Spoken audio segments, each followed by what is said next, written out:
परिषदेमधून शिवसेनेचे विकास गोगावले हे विजयी झालेले आहेत। कोकणामध्ये काही ठिकाणी महायुती तर काही ठिकाणी मविया आपलं खातं उघडायला आता सुरुवात करते। कल हळूहळू हाती येत आहेत। कोण कोण उमेदवार विजयी होतात हे सुद्धा आपल्याला दिसतंय। विजयोत्सव साजरा केला जातोय। कार्यकर्त्यांकडून फटाक्यांची आतषबाजी आणि उमेदवारांना पेढे भरून आनंदोत्सव साजरा केला जातोय।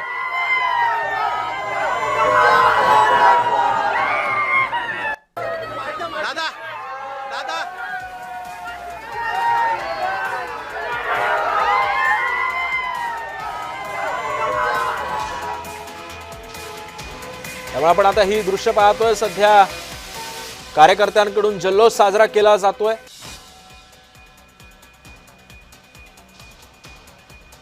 त्यामुळे रायगड मधली ही दृश्य आपण पाहतोय। रायगड जिल्हा परिषदेचे शिवसेनेचे विकास गोगावले हे विजय झालेले। दंड थोपटून त्यांनी विजयोत्सव साजरा करायला सुरुवात केली। कार्यकर्त्यांकडून त्यांना हार घातला जातोय, गुलाल उधळला जातोय, सोबतच पेढे सुद्धा एकमेकांना भरवले जात आहेत। फटाक्यांची आतषबाजी सध्या सुरू झालेली आहे। रायगडमध्ये राष्ट्रवादी विरुद्ध शिवसेना अशी थेट लढत पाहायला मिळत होती।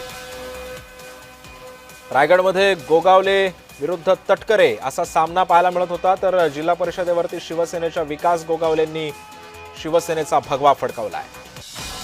रायगड जिल्हा परिषदेमधून विजय झाल्यानंतर विकास गोगावलेंच्या कार्यकर्त्यांकडून जल्लोष साजरा करण्यात येतोय। शड्डू ठोकून विजय मिळवल्याचा आनंद त्यांच्या चेहऱ्यावरती आपल्याला पाहायला मिळतो।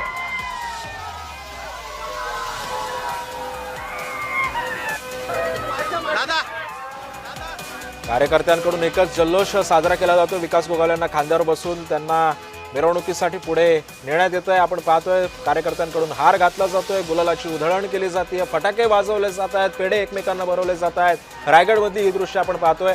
विकास गोगावलेंनी निवडून आल्यानंतर शड्डू ठोकून आपली ताकद दाखवण्याचा प्रयत्न या ठिकाणी केलेला आहे। रायगड जिल्हा परिषदेवरती शिवसेनेच्या विकास गोगावलेंनी शिवसेनेचा भगवा फडकावलाय। रायगड जिल्हा परिषदेवरती शिवसेनेचं अस्तित्व कायम ठेवलेलं आहे। राष्ट्रवादी विरुद्ध शिवसेना अशी थेट लढत रायगडमध्ये पाहायला मिळत होती। रायगड जिल्हा परिषदेची ही दृश्य आपण सध्या पाहतोय। विकास गोगावले हे विजय झाल्यानंतर सध्या विजयोत्सव साजरा केला जातोय। कार्यकर्त्यांनी त्यांना उचलून घेत खांद्यावर बसून त्यांची मिरवणूक सध्या काढली जाते। त्यांना हार घालत, गुलाल उधळत, फटाक्यांची आतषबाजी करत सध्या